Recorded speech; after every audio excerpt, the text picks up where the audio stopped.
जनाब टाइम वाले दिती गई मैंने मशीन ये आदन सब्जियां विचों ना जरासीम कटती है तो 60,000 एक मशीन दी ना तो एक होरी केयर ट्यूब दी ना दंद साफ करने वाली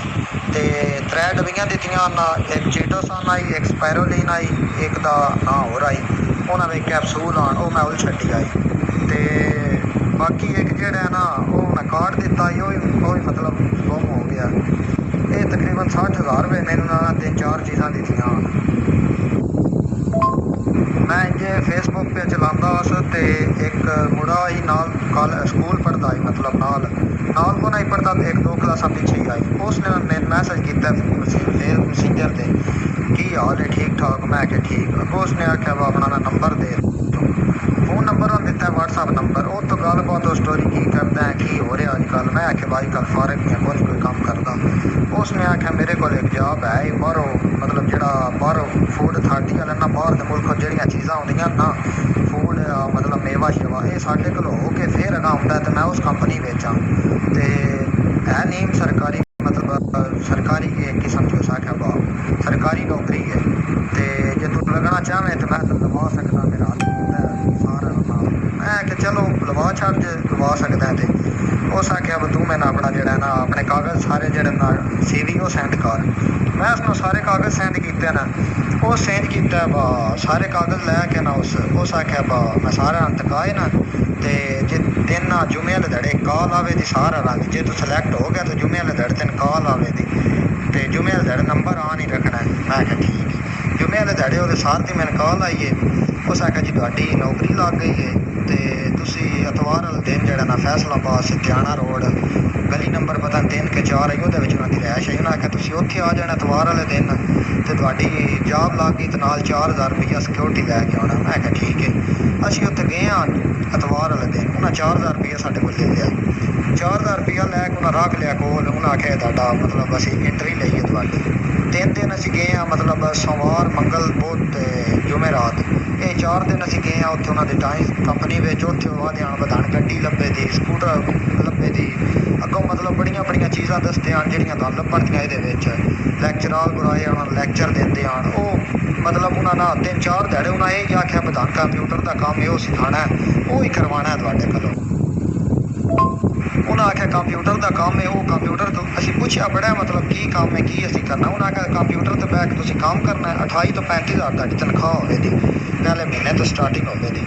तो वो जिस 3 दिन 4 दिन लग रहे ना लैक्चर लैंदे रहे 3-4 दिन लग गए ना उस तो बाद उन्हें आख्या गारंटी के तौर पर ना तुसीं मतलब उन्हें सारिਆਂ ਨੂੰ आख्या गारंटी के तौर पर तुसीं नस ना जाओ इस वास्ते दाना 50,000 60,000 नान मंगाने पौने घरों वो जी घरों मंगाए न ईजी पैसा कुछ मंगाए कुछ जैज़ कैश हो 60,000 मंगाया उत्थे वो उन्होंने दिता है मतलब उसकी कटौती जी हुई वो अपने को हुई उन्हें 60,000 कढ़ा के दिता है मतलब पूरा 60,000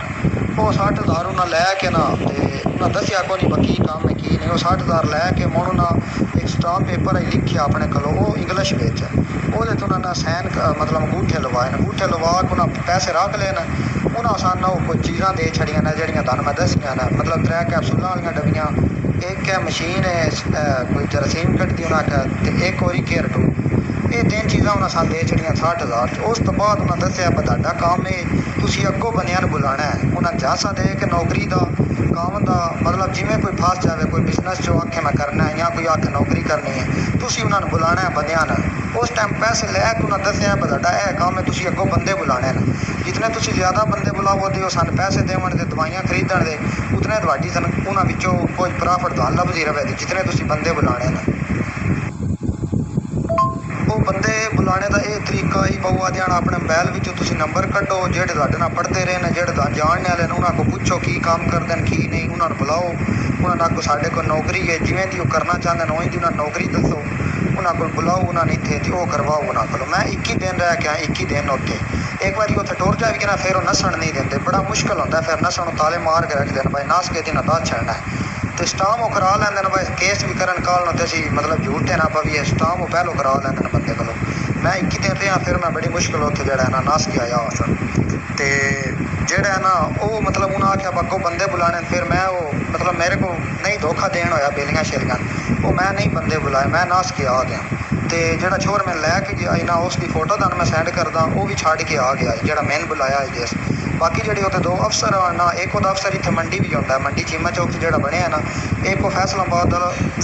ਤੋਂ ਅਫਸਰ ਇੱਥੇ ਵੀ ਆਉਂਦਾ ਮੰਡੀ ਚੀਮਾ ਚੌਕ। ਤੇ ਇੱਕ ਜਿਹੜਾ ਦੂਜਾ ਅਫਸਰ ਉੱਥੇ ਹੀ, ਜੋ ਆਪ ਜਿਹੜਾ ਚੋਰ ਛੱਡ ਕੇ ਆ ਗਿਆ, ਉਹਨਾਂ ਦੀਆਂ ਤੁਹਾਨੂੰ ਮੈਂ ਨਾ ਪਿਕਚਰ ਵੀ ਸੈਂਡ ਕਰਦਾ ਉਹਨਾਂ ਦੀਆਂ ਦੋਵਾਂ ਦੀਆਂ। ਉਹ ਜਿਹੜੇ ਦੋ ਹੁਣ ਹਾਜ਼ਰ ਟਾਈਮ ਹੈ ਨਾ ਜਿਹੜੇ ਉੱਥੇ ਪੜ੍ਹਾਉਂਦੇ ਨੇ, ਉਹਨਾਂ ਦੋਵਾਂ ਦੀਆਂ ਤੇ ਉਸ ਛੋਰੇ ਦੀਆਂ ਜਿਸ ਮੈਨ ਬੁਲਾਇਆ ਮੈਂ ਉਹਦਾ ਪਿਕਚਰ ਵੀ ਸੈਂਡ ਕਰਦਾ। ਇਹ ਉਹ ਮੁੰਡਾ ਕਾਲੇ ਕੱਪੜਿਆਂ ਵਾਲਾ ਜਿਸ ਮੈਨ ਬੁਲਾਇਆ ਹੈ, ਤੇ ਇਹ ਜਿਹੜਾ ਨਾਲ ਇਹਦੇ ਬੈਠਿਆ ਨਾ, ਇਹ ਉੱਥੇ ਅਫਸਰ ਹੈ।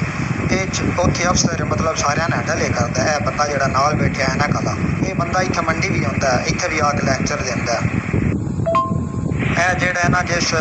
ਗਲੇ ਵਿੱਚ ਹਾਰ ਪਾਏ ਨੇ, ਇਹ ਵੀ ਉੱਥੇ ਹੈਂਡਲ ਕਰਦਾ ਬੰਦਿਆਂ ਨੂੰ, ਮਤਲਬ ਜਿਹੜੇ ਨਵੇਂ ਆਉਂਦੇ ਨਾ ਕਾਲ ਸ਼ਾਲ ਜਿਹੜੇ ਬੰਦਿਆਂ ਨੂੰ ਕਰਦਾ ਹੈ ਨਾ, ਤੁਹਾਡਾ ਲੈਟਰ ਨਿਕਲ ਆਇਆ, ਤੁਹਾਡੀ ਨੌਕਰੀ ਲੱਗ ਗਈ ਆ, ਜਿਸ ਗਲੇ 'ਚ ਹਾਰ ਪਾਇਆ ਨਾ, ਇਹ ਬੰਦਾ ਉੱਥੇ ਕਰਦਾ ਫੈਸਲਾਬਾਦ। ਤੇ ਇਸ ਬੰਦੇ ਆਪਣੇ ਨਾਂ 4 ਰੱਖੇ ਹਨ, ਸ਼ਨਾਖਤੀ ਕਾਰਡ ਦਾ ਹੋਰ ਆਈ, ਆਪਣਾ ਹੋਰ ਆਈ, ਰੀਅਲ 'ਚ ਹੋਰ ਆਈ, ਨਿਕਾਹਨਾਮੇ 'ਤੇ ਹੋਰ ਆਈ। ਇਸ ਬੰਦੇ ਆਪਣੇ 4 ਨਾਂ ਰੱਖੇ ਹਨ ਤਾਂ ਕਿ ਫਤੀਹ ਨਾ ਜਾਵੇ। ਇਹ ਜਿਸ ਗਲੇ 'ਚ ਹਾਰ ਪਾਇਆ, ਇਹ ਬੰਦਾ ਵੀ ਨੌਸਰਬਾਜ਼ ਹੈ। ਇਹ ਜਿਹੜੇ ਦੋ ਬੰਦੇ ਬੈਠੇ ਨਾ, ਐਨਕ ਵਾਲਾ ਤੇ ਨਾਲ ਨੀਲੀ ਸ਼ਰਟ ਜਿਹੜੇ ਬੰਦੇ ਪਾਈ ਹੋਈ ਹੈ, ਇਹ ਬੰਦਾ ਜਿਹੜਾ ਨਾ, ਇਹ ਦੋਵੇਂ ਮਤਲਬ ਵੱਡੇ ਰੈਂਕ ਦੇ ਆਣ। ਇੱਕ ਸਿਲਵਰ ਹੁੰਦਾ ਹੈ, ਗੋਲਡ ਹੁੰਦਾ ਹੈ, ਉਸ ਤੋਂ ਉੱਤੇ ਪਲਾਟੀਨੀਅਮ ਹੁੰਦਾ ਹੈ। ਇਹ ਉਹਨਾਂ ਰੈਂਕਾਂ ਵਿੱਚ ਆਣ, ਮਤਲਬ ਇਹਨਾਂ ਦੇ ਥੱਲੇ ਢੇਰ ਬੰਦੇ ਆਣ ਜਿਹੜੇ ਕੰਮ ਕਰਦੇ ਆਣ, ਮਤਲਬ ਜਿਹੜੇ ਅੱਗੋਂ ਬੰਦਿਆਂ ਨੂੰ ਬੁਲਾਉਂਦੇ ਆਣ, ਤੇ ਇਹਨਾਂ ਦੀ ਤਨਖਾਹ ਹਰ ਮਹੀਨੇ ਤੇ ਮਤਲਬ ਚੰਗੀ ਸੈਲਰੀ ਇਹਨਾਂ ਦੀ ਬਣ ਜਾਂਦੀ ਹੈ ਨਾ ਦੋਵਾਂ ਦੀ। ਇਹ ਦੋ ਵੱਡੇ ਅਫਸਰ ਨੇ ਜਿਹੜੇ ਬੈਠੇ ਹੋਏ ਨੇ। ਡੈਰੀ ਮੈਨੂੰ ਕੋਈ ਨਹੀਂ ਲੱਭੀ, ਡੈਰੀ ਲੱਭ ਜਾਂਦੀ ਉਹਦੀਆਂ ਤੁਹਾਨੂੰ ਮੈਂ ਪਿਕਚਰ ਕਰਨੀਆਂ। ਡੈਰੀ ਵਿੱਚ ਉਹ ਦੱਸਦੇ ਨੇ, ਮਤਲਬ ਸਾਰਾ ਤਰੀਕਾ ਲਿਖਿਆ ਹੁੰਦਾ ਡੈਰੀ ਵਿੱਚ ਨਾ, ਉਹ ਲਿਖਾਉਂਦੇ ਨੇ ਬੰਦੇ ਨੂੰ ਤੁਸੀਂ ਕਿਵੇਂ ਮੁਤਮਿਨ ਕਰਨਾ ਹੈ, ਕਿਵੇਂ ਬੰਦੇ ਨੂੰ ਤੁਸੀਂ ਕਵਰ ਕਰਨਾ ਹੈ। ਮਤਲਬ ਤੁਸੀਂ ਜਾਂਦੇ ਪਿਓ ਰਾਹ ਵਿੱਚ ਗੱਡੀ 'ਚ ਕਿਸੇ ਨਾਲ ਬੰਨ੍ਹਦੇ ਹੋ, ਤੁਸੀਂ ਉਹਨੂੰ ਵੀ ਮੁਤਮਿਨ ਕਰ ਲੈਣਾ ਹੈ। ਅੱਗੋਂ ਤੁਸੀਂ ਕਿਸੇ ਨਾਲ ਸਕੂਟਰ 'ਤੇ ਬੰਨ੍ਹਦੇ ਹੋ, ਲਿਫਟ ਲੈਂਦੇ ਹੋ, ਰਿਕਸ਼ੇ 'ਤੇ ਬੰਨ੍ਹਦੇ ਹੋ, ਮਤਲਬ ਤੁਸੀਂ ਆਪਣੇ ਸਕੂਲ ਦੇ ਯਾਰ ਕੱਢੋ, ਪੁਰਾਣੇ ਬੇਲੀ ਜਿਹੜੇ ਨੇ ਉਹ, ਮਤਲਬ ਸਕੂਲ ਦੇ ਯਾਰ, ਕਾਲਜ ਦੇ ਯਾਰ, ਸਾਰਿਆਂ ਦੇ ਨੰਬਰ ਕੱਢ ਕੇ ਤੁਸੀਂ ਕਿਵੇਂ ਉਹਨਾਂ ਨੂੰ ਮੁਤਮਿਨ ਕਰਨਾ ਹੈ, ਕਿਵੇਂ ਤੁਸੀਂ ਇਸ ਸ਼ੋਬੇ 'ਚ ਉਹਨਾਂ ਨੂੰ ਲਿਆਉਣਾ ਹੈ, ਕਿਵੇਂ ਫਰਾਡ ਕਰਨਾ ਹੈ, ਮਤਲਬ ਉਹ ਸਾਰਾ ਕਾਪੀ ਤੋਂ ਲਿਖਾ ਛੱਡਦੇ ਸਾਨੂੰ ਤਰੀਕਾ, ਕਿਵੇਂ ਤੁਸੀਂ ਅੱਗੋਂ ਬੰਦਿਆਂ ਨੂੰ ਮੁਤਮਿਨ ਕਰਨਾ ਹੈ। ਉਹ ਕਾਪੀ ਮੈਨੂੰ ਲੱਭੀ ਕੋਈ ਨਹੀਂ ਡੈਰੀ, ਜੋ ਮੈਨੂੰ ਲੱਭਦੀ ਹੈ ਤੇ ਉਹ ਵੀ ਤੁਹਾਨੂੰ ਮੈਂ ਨਾ ਸੈਂਡ ਕਰ ਛੱਡਾਂਗਾ।